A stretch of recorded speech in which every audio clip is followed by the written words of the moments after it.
বিরতির পর স্বাগত। কংগ্রেস যদি কলাগাছকে প্রার্থী বানায় তবে কংগ্রেসের ভোট ব্যাংকে পরিবর্তন হবে না। কংগ্রেসের প্রার্থীরাই বা কংগ্রেসের কর্মীরা কংগ্রেসকেই ভোট দেবে, সে কলাগাছই হোক না কেন। ঠিক এই বিতর্ক মন্তব্য এবার করলেন কংগ্রেসের বর্ষীয়া নেতা তথা কংগ্রেসের বিধায়ক বীরজিৎ সিনহা। আর উনার এই বক্তব্যে রীতিমতো শোরগোল পড়ে যায় রাজ্য রাজনীতিতে। একজন বর্ষীয় নেতা তিনি, তবে কাকেই তিনি কলা গাছ বলে ইঙ্গিত করলেন, তিনি কি বললেন মূলত শোনাচ্ছি। দল যদি কলা গাছও দেয় তার জন্য খাটতে হয়। প্রবাদ আছে না, দল কলা আগে কংগ্রেসেই করত, কলা গাছ হলো আমার দলের কেন্দ্র। এটা তো খুশি, আমরা ক্যান্ডিডেট দিচ্ছি। আপনি কতটা প্রস্তুত? আপনাদের দল কত? আমরা সবসময় প্রস্তুত পাই, এটাও তো একটা অঙ্গ প্রস্তুত ইলেকশনের, এটাও একটা অঙ্গ। আপনারা শুনলেন বীরজিৎ সিনহার বক্তব্য। এতদিন ধরে একটা জল্পনা ছিল যে তিনি রাজ্য কংগ্রেসের বিভিন্ন অনুষ্ঠানে উপস্থিত থাকেন না, তোনার সাথে একটা মতবিরোধ চলছে কংগ্রেসের বর্ষীয় নেতাদের মধ্যে। আর তারই মধ্যে উনার এই বক্তব্যে কিন্তু আরো একবার জল ঘোলা শুরু হয়েছে রাজনৈতিক মহলে। এবং উনার এই বক্তব্যের পর আরো কিন্তু বিষয়টি স্পষ্ট হয়ে যায় দল বদলের। অর্থাৎ এবার বীরজিৎ সিনহার অবস্থান কোথায়, তিনি কি দল পরিবর্তন করছেন, যার জন্যই এই ধরনের বিতর্কিত বক্তব্যে তিনি জড়ালেন। রীতিমতো কিন্তু প্রশ্ন উঠছে রাজনৈতিক মহলে। আর সেই বিষয়টা নিয়ে আমি বিস্তারিত জানবো। নিউজ রুম থেকে সরাসরি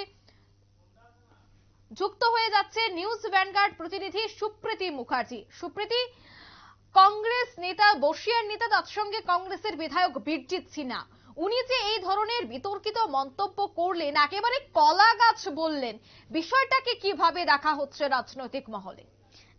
দেখো কলা গাছ হলো আমাদের দলের ক্যান্ডিডেট, একেবারে কোট আনকোট বীরজিৎ সিনহা কংগ্রেসের বিধায়ক। তিনি যে বক্তব্য পেশ করেছেন, তিনি যে কথা বলেছেন, সে কথাতে কিন্তু এটা পরিষ্কার যে ঘুরিয়ে ফিরিয়ে তিনি তার যে প্রার্থী দলের, সেই প্রার্থীকেই কোথাও গিয়ে কলা গাছ বলে আখ্যায়িত করলেন।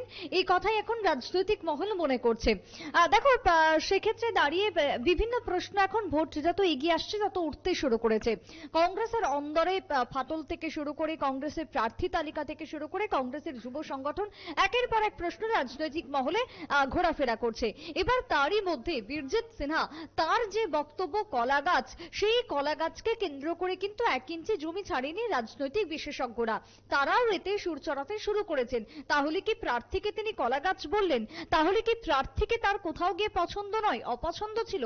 যদি অপছন্দই থাকে তাহলে দেখো খুব স্বাভাবিকভাবে তিনি কংগ্রেসের যিনি রাজ্য সভাপতি আশিস সাহা অর্থাৎ যিনি প্রার্থী, তার সঙ্গে আলোচনা করবেন না বা বলবেন না, এটা খুব স্বাভাবিক বিষয়। তাহলে কি তিনি এআইসিসি কে জানিয়েছিলেন?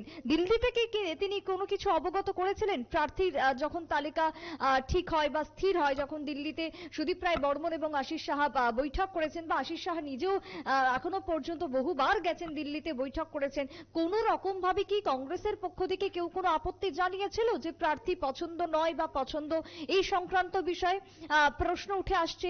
দ্বিতীয়ত যদি তোমাকে বলি যে এই যে কলা গাছ বলার যে বক্তব্য এখন উঠে এসেছে, তিনি যে বক্তব্য করেছেন কোট আনকোট, তাতে কংগ্রেসের যে শান্তি শৃঙ্খলা রক্ষা কমিটি তারা কিভাবে দেখছে এই পুরো বিষয়টাকে। কারণ লোকসভা ভোট এগিয়ে আসছে, যাতে করে আগামী দিনে ভোট সুষ্ঠুভাবে সম্পন্ন করা যায় এবং প্রার্থী থেকে শুরু করে দলীয় প্রচার, দল যাতে সেই জায়গাতে দলের ভাবমূর্তি নষ্ট না হয়, তার জন্য প্রত্যেকটা দলের ক্ষেত্রে কিন্তু রয়েছে শৃঙ্খলা রক্ষা কমিটি, তেমনটা কংগ্রেসেরও রয়েছে। এবারের এই কলা গাছ মন্তব্যকে ঘিরে রাজনৈতিক মহলে যে জল্পনা, কংগ্রেসের দিকে আবারও যে আঙুল উঠতে শুরু করেছে, তাতে শৃঙ্খলা রক্ষা কমিটি কি করবে, কি ভাবনা চিন্তা রয়েছে, দ্বিতীয়ত গেল প্রশ্ন।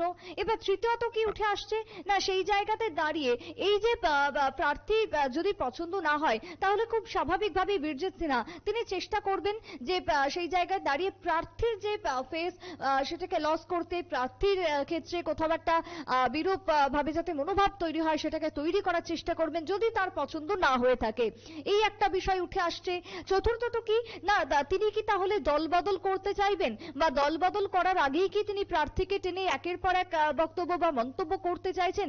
এটাও কিন্তু এড়িয়ে যাওয়ার বিষয় নয় এই মুহূর্তে দাঁড়িয়ে। তাই কংগ্রেসের বিধায়ক বীরজিৎ সিনহা, তার এই মন্তব্য আজকে রাজনৈতিক মহল যথেষ্ট তাৎপর্যবাহী বলেই মনে করছে।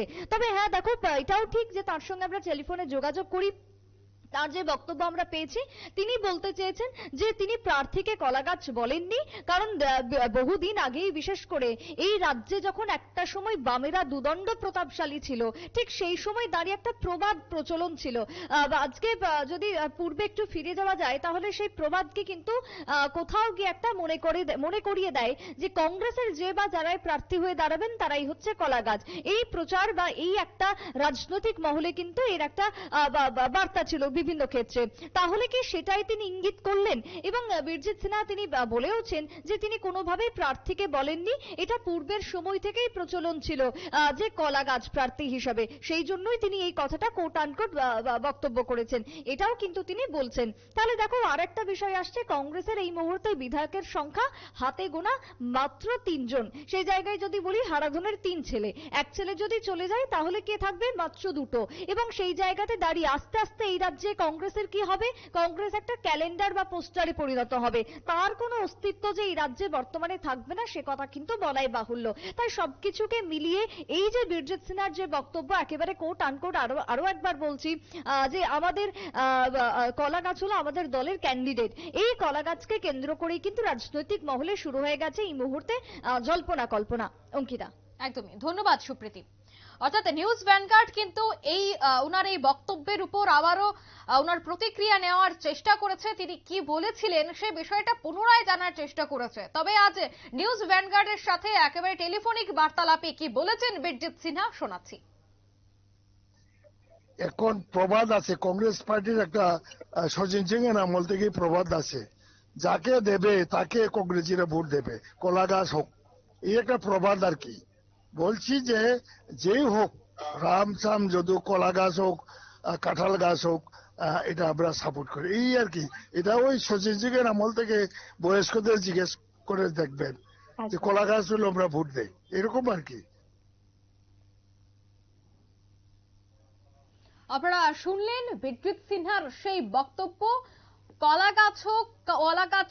কলাগাছকে যদি প্রার্থী করা হয় তবে তাকেই ভোট দেওয়া হবে, ঠিক এইভাবে তিনি এক বিতর্কিত মন্তব্য করলেন। আর সেই বিতর্কিত মন্তব্যের পরেই কিন্তু রাজনৈতিক মহলে জোর চর্চা যে দলের বিরুদ্ধে এই মন্তব্য করার জন্য তার বিরুদ্ধে কি এবার ব্যবস্থা নেবে প্রদেশ কংগ্রেস, সেই বিষয়টা নিয়েই রীতিমতো এখন প্রশ্ন। এবং এখন দেখার বিষয় যে আগামীতে এই বিষয়ে কি ধরনের আপডেট উঠে আসে। নিয়ে নিচ্ছে ছোট্ট একটি বিজ্ঞাপন বিরতি, সঙ্গে থাকুন।